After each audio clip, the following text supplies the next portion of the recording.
l'Érablière Bernard, c'est une affaire de famille. On parle de tradition et d'expansion avec la 6e génération. Ben, en fait, moi, mes souvenirs, c'est drôle à dire parce que les souvenirs que j'ai de la cabane à sucre, c'est probablement ce que mes enfants sont en train de vivre aujourd'hui. C'est le fait que, présentement, mes enfants, quand on est dans le temps des sucres, ben, ils traînent en arrière, puis ils font quelque chose d'autre, ils s'amusent comme si c'était leur mini-entreprise. Tu sais, la valeur familiale fait en sorte que, ben, est-ce que mes enfants sont, d'une certaine façon, pognés à l'érablière? Oui, mais ils trouvent quelque chose à faire, quelque chose de le fun. RBC Banque Royale est fier de présenter Affaires de famille, un balado saluant les entreprises familiales de la région, transmises de génération en génération. Je vous présente Alexis Gagné, représentant aux ventes à l'Érablière Bernard, et sa présidente Amanda Racicot. Merci d'être là pour nous parler de votre histoire. Comment a commencé l'Érablière Bernard? En fait, l'Érablière Bernard a commencé en 1920, donc ça fait un petit moment. C'était vraiment une terre qui a été achetée par mon arrière-grand-père parce que c'était un bon moment d'acheter des terres à ce moment-là, tout simplement. C'est repassé à son fils. Donc, ça a été passé de père en fils toutes ces années-là jusqu'à mon grand-père qui, lui, a eu 2 filles. Fait que ça l'a passé aux mains féminines, vraiment là, avec ma mère et ma tante, donc Cathy et Sarah Bernard. Puis, ben là, moi, Alexis et Louis-Carl, mon cousin, on est en train tranquillement de faire la reprise tout doucement de l'entreprise familiale là, maintenant, aujourd'hui, qui est complètement différente de ce qu'elle était dans les années 20, on va se le dire. Oui, on a oui. passé d'une érablière qui récupérait de l'eau d'érable à complètement autre chose. On a des mets cuisinés, évidemment, on a la salle à manger durant la saison des sucres, mais on a aussi maintenant là, tout près de 200 points de vente là, qui vendent nos desserts et produits d'érable, dont évidemment les beignes Nami. On appelle ça de l'expansion, hein? Légèrement. Mais mettons qu'on reparle des valeurs de l'entreprise au départ. Il y avait quand même des valeurs, même si on dit qu'on récoltait l'eau d'érable, il y a des valeurs quand même de famille qui devaient être là et puis qui se sont renforcées avec les années pour faire naître cette tradition et la passation d'une génération à l'autre. Quelles étaient ces valeurs? Je pense que ce qui a toujours été présent puis qui l'est encore aujourd'hui, ça doit être la transparence. Donc, je pense que ça fait partie de nos valeurs. Puis je pense que c'est une des valeurs qui sont ultra importantes pour nous. Puis je pense que dans une entreprise familiale, je pense que ça fait partie de la game parce qu'évidemment, ben les choses se disent telles qu'elles le sont. Mm-hmm. Oui, le respect, ouais. C'est vraiment une valeur importante pour se faire écouter, puis aussi que les autres écoutent. Oui, c'est ça. Et pour évoluer aussi ensuite de ça, avec les idées qui sont mises en commun. Mais je pense que ce qui est encore plus important, c'est que justement, c'est tellement profond dans les valeurs. Tu sais, ça tient tellement à cœur, exemple, à mon grand-père, que c'est important, même aujourd'hui encore, de l'écouter, même si tu décides de finalement faire à ta tête. Ouais. Mais c'est important d'écouter ce que lui a à dire, puis son expérience, puis d'avoir un respect pour ce que lui a apporté pour l'entreprise familiale. Tellement. Tellement. Puis, tu sais, justement, là, comment vous vous rappelez de vos souvenirs? Parce que vous avez grandi probablement à l'Érablière, là. Je veux dire, vous deviez y aller constamment parce que, bon, votre mère travaillait là. Rappelez-nous, c'était quoi dans votre enfance, l'Érablière? Ben, pour moi, mon souvenir de l'Érablière, c'est la bonne vieille tradition, là, avec... tout le monde a du fun, puis on ramasse l'eau d'érable, puis on se beurre dans la tire d'érable dans les cheveux, puis tout le monde a du plaisir, puis écoute de la musique, puis danse et chante. Là. C'était vraiment ça. Oui, c'est ça qui a comme habité ton cœur pendant longtemps. Oui, puis je l'ai encore. Oui. Puis on essaye de continuer à faire perdurer à se beurrer. ça. Oui, à se beurrer. On va faire perdurer ça dans le temps pour les nouvelles générations qui s'en viennent, qui ne connaissent pas forcément cette tradition-là québécoise. Oui. Puis toi, Amanda, tes souvenirs? Ben, en fait, moi, mes souvenirs, c'est drôle à dire parce que les souvenirs que j'ai de la cabane à sucre, c'est probablement ce que mes enfants sont en train de vivre aujourd'hui. C'est le fait que, présentement, mes enfants, quand on est dans le temps des sucres, ben, ils traînent en arrière, puis ils font quelque chose d'autre. Ils s'amusent comme si c'était leur mini-entreprise. Puis moi, je me rappelle tellement que je travaillais où est-ce qu'il y avait où est-ce que les serveurs mettaient leurs souliers, là. Puis là, j'avais des cabarets, puis là, je faisais semblant que je servais du monde. Ben, c'est un peu ça. Tu sais, la valeur familiale fait en sorte que, ben, est-ce que mes enfants sont, d'une certaine façon, pognés à l'érablière? Oui, mais ils trouvent quelque chose à faire, quelque chose de le fun. Là, ils vont dans le sentier pendant la semaine de relâche, ils servent de la tire. Ils en ont évidemment plein les cheveux puis on rush de sucre en tout temps. Mais pour moi, c'est ça la valeur familiale, justement, puis de transposer ça parce qu'on a tous passé par être à l'érablière beaucoup trop d'heures par semaine pour un enfant, puis je suis en train de faire la même affaire. Ben oui, tout à fait. mais tu l'as dit, je pense que sans savoir, c'est là que les racines se déploient. Absolument. Qu'on s'enracine dans la tradition qui est plus grande que nature, tu sais, tout à fait. Qui s'étire d'une génération à l'autre. Et puis, comment on fait par rapport à la transmission? Est-ce qu'on se prépare à une transmission? Comment vous avez été amené? Est-ce que c'était déjà dans vos têtes quand vous étiez jeune? Un jour, je vais travailler à l'érablière ou un jour, je vais continuer cette affaire-là? Ben, en fait, moi, quand j'étais à l'école, je travaillais les soirs, je travaillais les fins de semaine à l'érablière Bernard. Est-ce que j'avais l'intention? Je le sais pas. Je penserais pas. Je pense que je voulais terminer mes études, un peu comme ce qu'on disait, là, finir les études, puis tu verras bien. Puis finalement, la vie est bien faite. Ça fait que j'ai travaillé à l'érablière Bernard, première année, il y a 2 ans. Puis, je suis tombé en amour encore une fois de plus. Puis, avec ton métier? Ouais. Non, je ferais pas autre chose. Ah ouais, c'est beau. Puis, est-ce que tu avais un autre métier en tête? Bah, j'ai changé beaucoup, là. Oui. Au début, je voulais être chanteur. Après ça, peintre. Non, je sais pas. OK. Mais ça a bien fait les choses. Oui, c'est ça. Mais si je me demande s'il y a ce combat-là, à un moment donné, de dire, parce que c'est quelque chose que tu connais tellement, par exemple, l'érablière, que tu dis, ben, ça serait quoi mon avenir si c'était ailleurs? Tu sais, est-ce que ça arrive à un moment donné où est-ce qu'on est à la croisée des chemins, puis là, il faut faire un choix, tu sais? Ouais. Fait que toi, t'es vraiment pas déçu, t'es heureux. Pour le moment, oui. Oui, c'est super. Puis toi, Amanda? En fait, moi, j'étais vraiment pas dans une intention de reprendre l'entreprise familiale. Je suis allée complètement dans un autre domaine. J'étais en ressources humaines. Est-ce que les ressources humaines font en sorte qu'aujourd'hui, ça m'a amené des outils pour pouvoir faire mon travail? La réponse, évidemment, est oui. Je pense que c'est que tout ce temps-là, il n'y avait pas nécessairement une place versus là où l'entreprise s'est dirigée, ça l'a permis d'ouvrir les horizons un petit peu. Fait que si on me demande, au moment où l'érablière était juste une cabane à sucre puis qu'on recevait des gens, on m'avait demandé, OK, est-ce que tu veux faire à manger pour des gens? La réponse aurait probablement été non. Mon chum aime ça faire à manger, puis c'est lui qui est cuisinier à l'érablière, mais moi, demande-moi pas ça, là. Je veux dire, ça sera pas une bonne suite pour l'entreprise.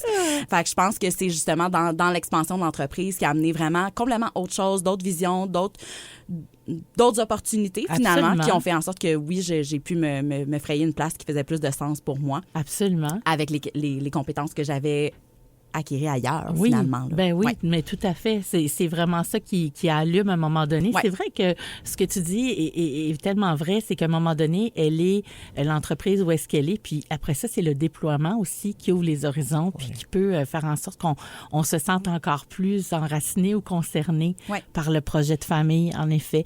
Puis comment on fait la part des choses entre la famille, par exemple, et vous l'avez dit tantôt, il y a le respect, là, mais comment on traite certains sujets, par exemple, tu sais, vous avez travaillé avec vos mères. Oui. Est-ce que il y a un moment donné où est-ce que il y avait des conversations que c'était mieux de ne pas ramener à la maison? Comment? Est-ce que vous aviez des principes? Je pense que c'est faux de penser. Puis honnêtement, je serais curieuse d'entendre plein d'autres entrepreneurs qui reprennent une entreprise familiale, mais est-ce que des fois, le ton monte? Oui. Ben oui, c'est sûr. Évidemment que le ton monte. Puis c'est faux de penser que tout est beau puis tout est tout le temps parfait. Par contre, je pense qu'à un moment donné, justement, il faut faire un peu la part des choses. Puis, je vais donner... Moi, personnellement, quand je suis dans un cadre de travail, je n'appelle pas ma mère maman. Tout à fait. C'est Sarah. Pour moi, ça, c'est une mini... un mini d'allô qui me permet de dire « OK, non, là, je te parle en tant que collègue de travail. T'es pas ma mère au moment où je t'adresse telle ou telle situation. » Déjà, ça, pour moi, ça fait la distinction, effectivement. Mais je pense que là-dedans, c'est justement... On est tous pas rancuniers, en tout cas. Non, puis l'avantage, c'est qu'on se connaît très bien. Fait qu'on sait où est-ce qu'on peut aller, puis où est-ce qu'on peut pas aller avec certains. Mm-hmm. Puis on a toutes nos forces, toutes nos faiblesses. Puis je pense que notre force, c'est de savoir qui est bon où.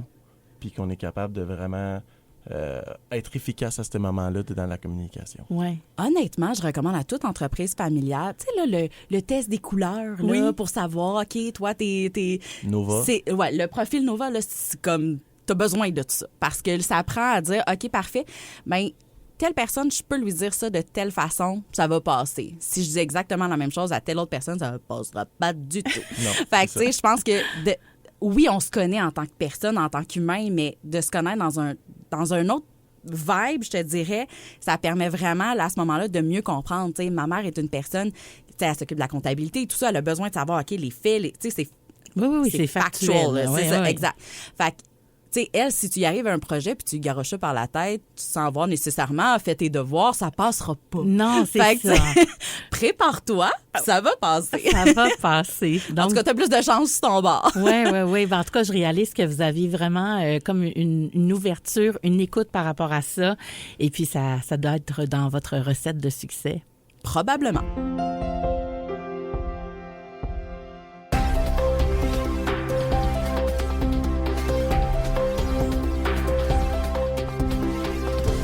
Où est-ce que vous en êtes dans la transmission de l'entreprise présentement? Est-ce que vous êtes totalement dans votre rôle?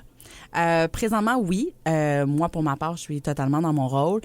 On se donne un peu de temps dans le sens où on a... Tu sais, moi, je suis arrivée dans l'entreprise familiale un peu plus tôt que les 2 garçons, donc mes 2 cousins. Donc, on s'est permis d'attendre de voir si eux trouvaient leur place, tu sais, se sentaient bien là-dedans. Fait que, tu sais, je pense qu'on y va de manière tranquille, oui, parce que les choses doivent se faire. C'est un processus qui est long. C'est un processus quand on est dans le domaine de l'agroalimentaire, donc on a une terre agricole, donc ça amène des complexités également. Fait que je pense que de le faire de manière transitoire, je pense que ça va être la clé là, pour nous de notre côté. Oui, parce qu'il n'y a pas que la famille, ça implique aussi énormément de paperasse et de plein de choses. Ton sourire en dit beaucoup, Amanda. Oui, tout à fait, effectivement. Oui, puis toi, Alexis? C'est important d'y aller, je pense, au jour le jour, d'être ambitieux mais patient. Ah, c'est beau, ça. Quand on est arrivé, moi puis mon frère, on est des très grands ambitieux qui voient très, très loin. Puis, je pense qu'on s'est fait refroidir un peu en arrivant. On a pris une douche froide. Moi, j'étais tout de suite prête à envoyer les beignes en Chine, mais j'ai compris que c'était pas comme ça que ça fonctionnait. Non, c'est ça. Les projets doivent vraiment se placer doucement, mais les inscrire quand même, parce qu'ils sont quand même là en vue, là. C'est juste la patience, c'est bien dit. Et quand on a une douche froide comme ça, est-ce que... ça nous enlève le goût de l'ambition ou on le fait différemment? Non. Mais à la place d'avoir 25 idées, on se concentre sur une puis on la termine. C'est juste que ça peut prendre des fois des mois ou des fois des années avant de terminer cette idée-là pour en commencer une nouvelle. Mm-hmm. Puis actuellement, est-ce que justement la génération qui était là avant vous, vos parents, grands-parents, ont encore des idées qui sont encore accomplies ou vraiment c'est vous qui développez actuellement tout ce qui est nouveau?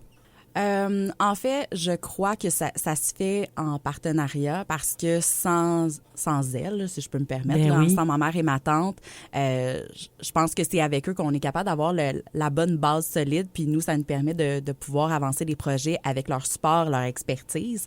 Fait que je pense que c'est très important d'avoir eux pour justement la base puis tout ça. Mais je pense que l'entreprise n'irait pas dans ces nouveaux projets-là si nous, on n'était pas là, au contraire. Fait que nous, on est là pour justement faire... Si nous, on veut avancer, ils vont avancer avec nous. Mais je pense que ça se fait de pair. Oui, je comprends. Et dans les dates marquantes, les événements marquants pour ce qui est de l'érablière, vous avez quoi en tête, disons? Quelques dates? Moi, je ne me rappelle plus de la date.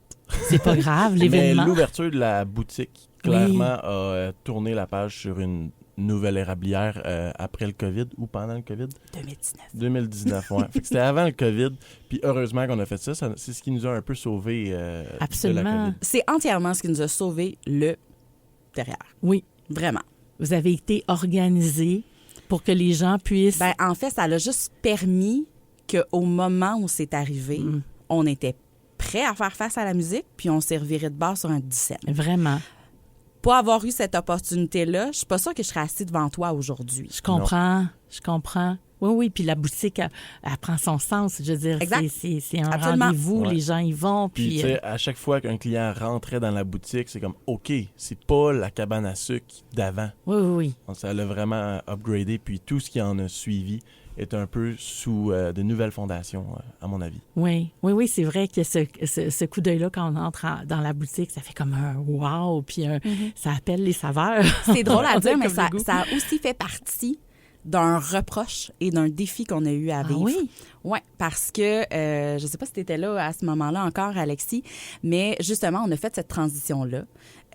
On commençait à avoir des produits qui étaient dans des épiceries, ces choses-là. Et là, le fameux... Moi, je peux pas concevoir qu'on dise ça d'un entrepreneur, mais vous êtes rendu trop gros.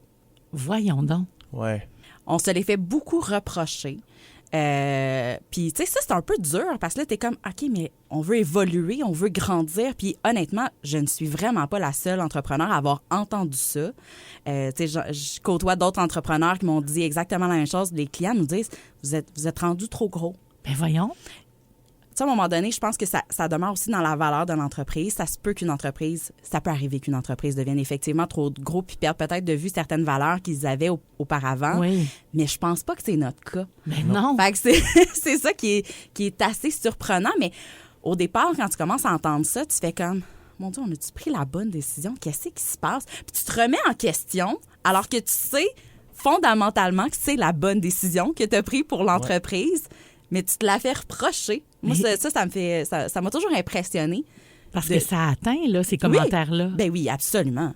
Oui. Un entrepreneur qui dit que ça ne l'atteint pas, ce genre de commentaires-là. Mais pourquoi est-ce que les gens étaient jaloux du succès? Est-ce que les gens ont eu peur de perdre? Ben, je pense qu'une cabane à sucre, dans la tête de beaucoup de gens, c'est voué à être petit, puis il faut que ça reste familial, puis on est complètement d'accord avec ça.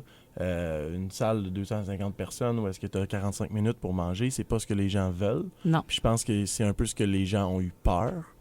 Heureusement, on garde notre bout, puis on veut que ça soit encore petit pour les réceptions, puis que les gens prennent le temps de manger, puis tout le monde qui s'en vont de là, on a eu une belle expérience. Oui, tout à fait. Oui, puis ça, ben vous avez dû tenir votre bout puis revalider certaines décisions. Oui, absolument. Puis, tu sais, en fait, c'est ce qui est toujours important. Puis, est-ce qu'il va y avoir des clients insatisfaits toujours, là? Ça fait partie de la game, mais ça fait aussi partie des raisons pour lesquelles on a développé le sentier. Donc, le sentier, c'est un parcours d'interprétation dans le bois que tu peux manger de la tire sur la neige. Donc, à la place de manger go, aller manger de la tire, puis après ça, repartir chez vous avec le petit mal de cœur qui vient avec parce que tu as trop mangé, ben au moins, va prendre une marche dans le bois, va, tu sais, c'est agréable. Aère-toi le cerveau, c'est ça. Tu sais, je pense que ça vient amener un petit élément de plus, puis ça fait en sorte que ça permet tranquillement, veux pas, tu sais, à un moment donné, il y a une certaine limite. Tu sais, quand on dit aux gens qui ont 2 heures, ben ils ont 2 heures, ils n'en ont pas 2 heures et demie. Non, on veut avoir du respect pour le client d'après. Fait que, tu sais, c'est toujours là d'avoir la bonne balance dans tout ça, puis d'être capable de pouvoir continuer à offrir ce qu'on offrait jadis, mais dans un nouveau concept, puis dans de la modernité un brin, là, aussi. Oui. Oui, puis avec le sentier du trotteur, avec le village d'antan, puis tous les jeux, les ajouts qu'on a fait, un peu un musée extérieur. Exact, moi j'aime l'idée. Ils restent dans l'ambiance, c'est pas juste une marche, puis tu regardes des moineaux. C'est vraiment... tu continues à danser, à parler, puis... Oui, puis on connaît les personnages qui sont associés à votre histoire. Moi, Absolument. j'ai trouvé ça merveilleux. C'est une façon, justement, d'honorer, si on veut, cet héritage-là. Absolument. T'sais. Fait qu'on vous connaît comme des personnages, on vous porte sur des macarons, c'est merveilleux. Oui. Et les beignes, tantôt, on parlait des points de vente, là. Mm-hmm. Il y en a 200 maintenant? Oui. C'est sûr et certain que ça va un peu en dents de scie parce qu'il y a des moments de l'année, évidemment, quand on est dans le temps des pommes, ben on a des maraîchers dans le temps de l'été, tout ça. Fait que, tu sais, je pense que ça oscille un petit peu. Mais oui, dans le fond, là, on a des beignes qui se situent, je dirais, entre Brossard, La Prairie, jusqu'à Sherbrooke. On en a maintenant dans le coin de Drummondville. On en a tranquillement, pas vite, qui s'ajoutent.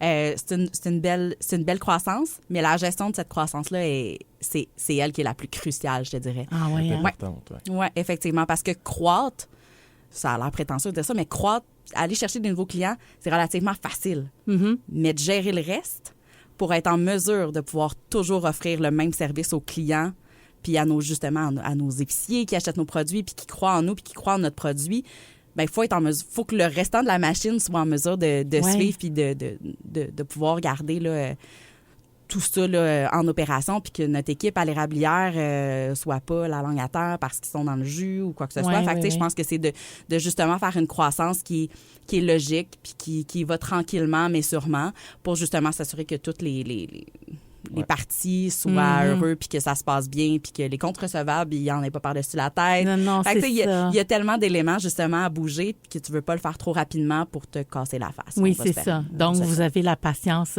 incrustée dans vos valeurs exactement. aussi. Là. Puis souvent, ce que les clients nous disent, c'est justement, c'est cool parce qu'une fois qu'on a fait affaire avec vous, vous disparaissez pas. Comme certains, on reste, puis on continue à faire un tour, puis on les épaule jusqu'à la fin. Oui, ça fait aussi partie de vos valeurs, probablement, justement, d'accompagner. Et je me demandais, tu sais, comme justement, ces beignes-là ont une histoire.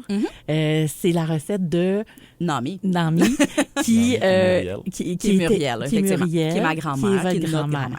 Ouais. Donc, quand vous recevez des compliments, là, tu sais, quand on fait « Oh mon Dieu, c'est donc ben bon ça », est-ce qu'on le prend comme personnel? Tu sais, est-ce que c'est une fierté de tu sais, comme je dirais, elle doit être fière, là.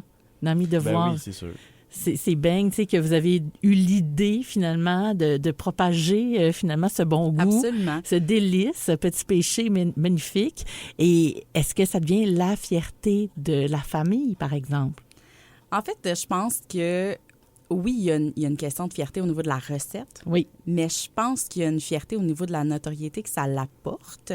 Oui. Donc, d'avoir un produit qui est de qualité, qu'il n'y a pas d'agent de conservation ou qu'il n'y a pas d'essence ou de whatever dans la recette. Fait que je pense que c'est cette valeur-là de recette traditionnelle, familiale. Est-ce qu'on a ramené au goût du jour pour être en mesure d'en faire plus? La réponse est oui. Mais est-ce qu'on fait exactement la même recette? Ben oui, c'est la même chose. C'est juste l'équipement est différent, puis la façon de les distribuer est différente. Je me rappellerai toujours quand ma mère en faisait dans la saison des sucres, puis qu'elle en vendait un petit peu par-ci, par-là aux gens dans notre entourage, qu'elle mettait ça dans un sac Ziploc. Je veux dire, on n'est plus là. Non.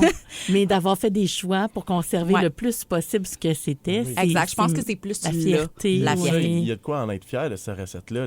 Il n'y a pas d'ajout, il n'y a pas d'essence. Oui. C'est du sirop d'érable. C'est des beignes aux patates, puis en plus d'être délicieux puis qui perdurent dans le temps, les gens les aiment. Fait que oui. C'est vraiment une recette qui est naturelle puis que les gens... Oui, ça, c'est bien, mais c'est parce qu'on l'entendait partout. C'est les beignes Nami, puis c'est devenu comme tellement popularisé qu'on dirait que ça a été le premier contact, si on veut, dans les points de vente, je pense. Absolument. Oui, tout à fait. C'est ce qui a été la première chose à faire son entrée dans les points de vente. Puis c'est notre point d'entrée, évidemment, dans les nouveaux qui arrivent aujourd'hui aussi. Un peu le produit chouchou. Oui, un produit chouchou, c'est bien dit.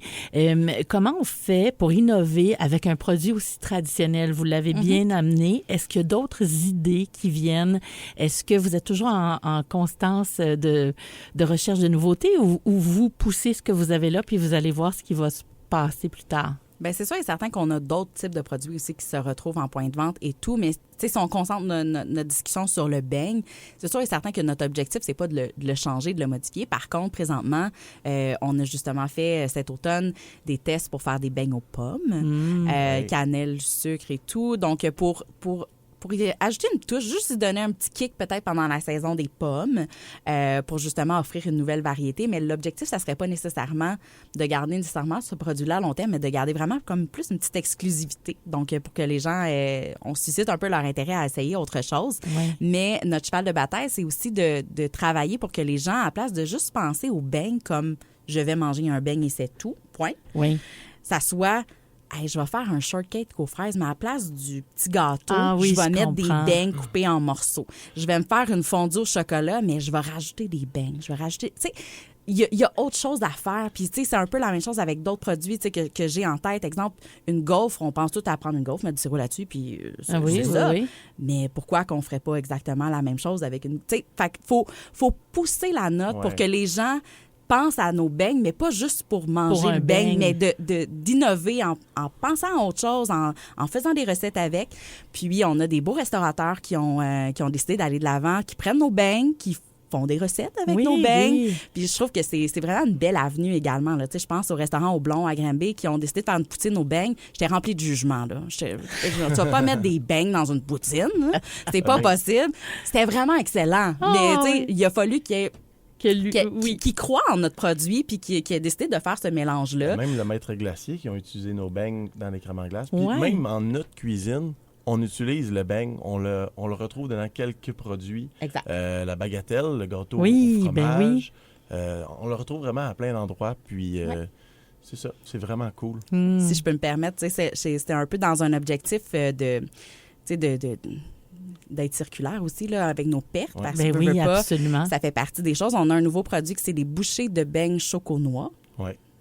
Fait que c'est un peu comme un Rocky Road, là, oui. avec des noix et tout ça. Mais dans le fond, ce qu'on a fait, c'est qu'on avait des beignes, malheureusement, qui avaient pas bien tourné dans l'huile, qui était déformé ou quelque chose comme ça. Fait qu'on avait des pertes. Fait qu'à la place de prendre ça puis de mettre ça au vidange, on a décidé, en fait, on les déchiquette, on les râpe, on les met sur des plaques à pâtisserie, on les fait vraiment déshydrater, dans le fond. Fait que ça fait vraiment quelque chose de super croustillant.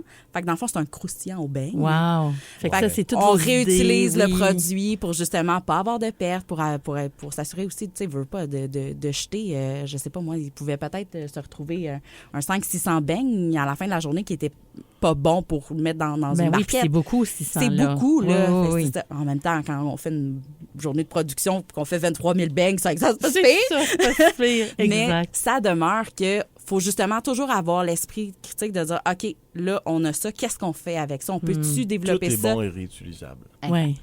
Et si je demande la machine ou la technologie qui a changé finalement votre façon de procéder, que vous pourriez plus vous en passer, ce serait quoi? Un ordinateur.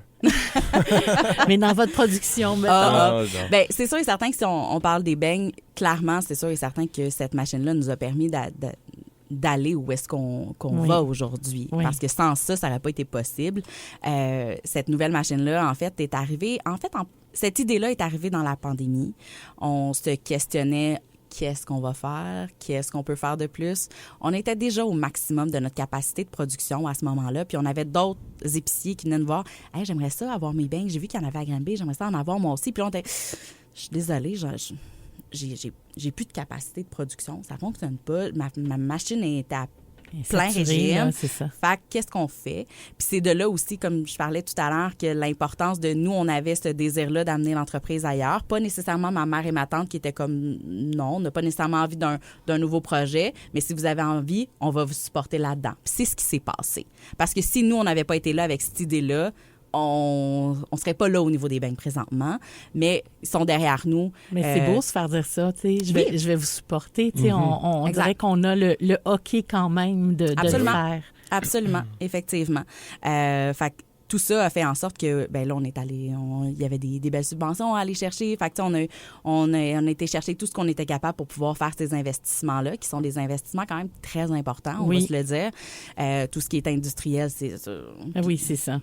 C'est ce que c'est. Mais ça nous a permis vraiment d'aller ailleurs. Mais si je m'amène dans un autre volet qui est connexe, parce qu'évidemment, lorsqu'on arrive chez un épicier, on lui vend des beignes, on lui vend aussi des tartes, on lui vend aussi des meringues, on lui vend aussi d'autres produits. Donc, on a aussi des équipements qu'on a pu intégrer pour faciliter le travail des gens qui faisaient, par exemple, les tartes. Les tartes étaient faites au pichet comme on l'aurait fait peut-être dans notre cuisine. Ben oui, je veux dire, c'était fait vraiment de manière très artisanale. Là, ce qu'on a fait, c'est qu'on a acheté des équipements qui changent pas la recette, changent rien, mais font en sorte que la personne, à la place d'avoir le bras soulevé à vider son pichet toute l'avant-midi, ben à ce moment-là, c'est comme un gun, puis ça distribue la bonne quantité. Fait qu'on a une meilleure stabilité au niveau des fois, ça va faire une tarte à 600 grammes, une à 500. C'est plus régulier, C'est plus régulier, ou tu sais, à l'œil, au feeling, là. Oui, c'est ça. Exact. Fait que, tu sais, ça a facilité le travail de nos employés tout en ayant une meilleure stabilité dans nos opérations, finalement.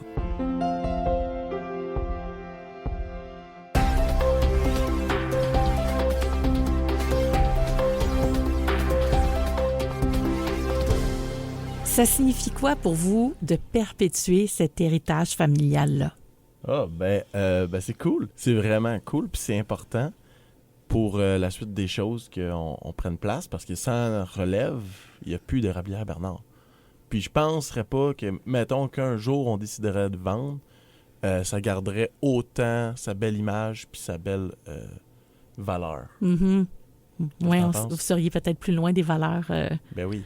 Que vous avez. Je pense pas que l'érablière Bernard est une entreprise qui pourrait se vendre.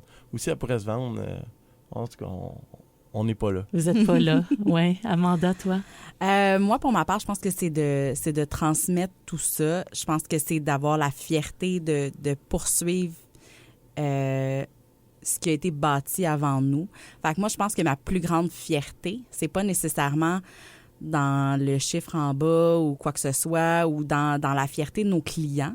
En fait, moi, au contraire, c'est plus dans la fierté de mes grands-parents que je trouve que c'est là où je vais chercher le plus de gaz. Ouais. Plus que dans des... On pourrait avoir des milliers de clients là, qui capotent, puis qu'on soit dans le magazine de whatever qui, on va dire le grand nom avec un R, là. Mais c'est pas ça, à la limite, qui est important pour moi, qui me permet de me dire que je m'en vais dans la bonne direction. C'est plus d'avoir l'acceptation de mon grand-père puis de ma grand-mère qui font comme « ouais ». Puis de voir leur fierté. Ah, oui, hein. Ils font pas partie d'une génération non plus qui vont te le montrer énormément. Ça fait partie de ce qu'ils sont, puis c'est correct.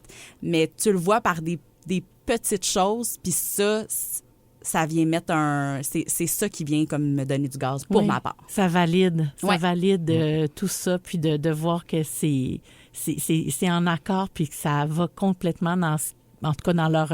ça va plus loin que peut-être ce qu'ils voulaient au départ. Absolument, évidemment. Puis que ça, ça doit vraiment les ébahir et les rendre fiers, je suis d'accord. Puis en fait, en les voyant, s'ils sont pas en Floride, sont à l'érablière. Ah oui! Ça l'empaque des beignes, ça remplace, ça met des étiquettes. Je veux dire, sont toujours là. Fait que, je pense qu'ils ont à cœur l'entreprise familiale. Puis je pense que si nos décisions n'étaient pas en accord avec ce qu'eux ont comme vision de l'entreprise qu'ils ont bâti, ils ne seraient pas là. Non, c'est ça. Vous les verriez moins, là. Non, c'est ça. Effectivement. Ils passeraient plus de temps en Floride ou au golf. Oui, probablement. Vous la voyez où, l'érablière, dans 30 ans? En Chine. Non. Il l'a dit. Non. C'est moi qui donne la douche froide d'habitude. Fait que, regarde, l'Europe, c'est correct? Ouais, on commence par là, je pense. Ça va être un bon début. Non, en fait, tu sais, si on va... parce que je trouve ça tellement difficile. Tu sais, c'est trop loin pour moi dans mon esprit parce que il peut se passer bien des affaires entre ces deux moments-là. Fait que, tu sais, moi, je pense que c'est plus de la belle notoriété qu'on a comme en tant qu'entreprise familiale qu'on a dans la région ici. Notre objectif dans les prochaines années, c'est de la retrouver au Québec. Fait que notre objectif, c'est que partout où il y a des beignes Nami, il y ait la notoriété qu'ici, on peut retrouver. Fait que moi, c'est les valeurs de, justement, familiales d'un produit qui est sans agent, puis qu'on utilise un produit naturel et tout. C'est cette notoriété-là d'entreprise qu'on veut retrouver partout où il y a nos produits, puis que la référence se fasse. Qu'on ne voit pas juste un produit parmi tant d'autres sur une étalage dans un marché d'alimentation. C'est ça notre objectif dans les prochaines années. Fait que si on y va à moins grand terme que 30 ans, je trouve ça trop loin, moi. Non, je comprends. 30 ans, c'est beaucoup. Mais tu sais que quand les gens énumèrent Granby, le monde dise deux choses. Le zoo de Granby et l'érablière, Bernard. Ça serait cool. Rien de moins. Ouais. C'est ça, l'association. Comprenez la douche froide là, qui est nécessaire une fois de temps en temps. Mais c'est parfait parce que ça prend ça aussi, l'espèce d'équilibre, de voir, c'est ça, d'avoir cette envie-là de ne pas avoir de limites. Non. C'est intéressant, puis d'avoir à côté un peu de plus concret. De pas se permettre de rêver, mais on va y aller dans le logique. Oui, là. C'est ça, concrètement. 30 ans, c'est long. C'est loin. C'est loin. On a le temps de négocier. Vous avez le temps d'avoir une nouvelle génération, en tout cas, qui va peut-être être là. C'est quoi le conseil que vous donneriez aux familles qui sont en entreprise ensemble, en affaires ensemble? De s'écouter, c'est le plus important. Puis de ne pas lâcher, s'entraider. Puis de faire des erreurs, c'est correct. C'est beau. C'est ça. Pour ma part, je pense que ça va effectivement dans le même sens. On en a parlé au début. Je pense que c'est justement dans la transparence qu'amène tout ce que Alexis vient de dire. Parce que si tu es transparent, tu es capable de pouvoir être à l'écoute, tu es capable de te sentir écouté. Puis je pense que tu es capable de dire haut et fort comment tu vois les choses, comment tu ressens les choses. Fait que je pense que c'est cette base-là qui fait en sorte qu'on est capable de pouvoir avancer ensemble. Ouais, puis joue pas une game, soit vrai et véritable. Tu sais, si tout le monde aime ça. Ouais, des fois je lève le ton, puis des fois je devrais lever le ton, mais je le lève pas. Mais on est ce qu'on est. Puis je pense qu'il faut juste accepter de vivre dans cette situation-là où que justement on est capable d'être peut-être un peu plus vulnérable dans comment on se sent, parce que on a encore plus la possibilité de pouvoir l'être vulnérable parce qu'on est justement avec des gens en qui on est capable d'avoir confiance, puis qu'on sait que si on fait une erreur, que tout va aller. Exact. on va y arriver ensemble, finalement. Mais c'est tellement bien dit. Merci beaucoup à vous deux d'avoir partagé votre histoire à Affaires de famille. Merci à vous. Présent dans la communauté de la Haute-Yamaska et de Brome-Missisquoi, RBC Banque Royale est heureuse de vous avoir présenté Affaires de famille. Épargne, placement et conseils, RBC Banque Royale au service du bien-être financier des entreprises d'ici. Le balado Affaires de famille, une production M105.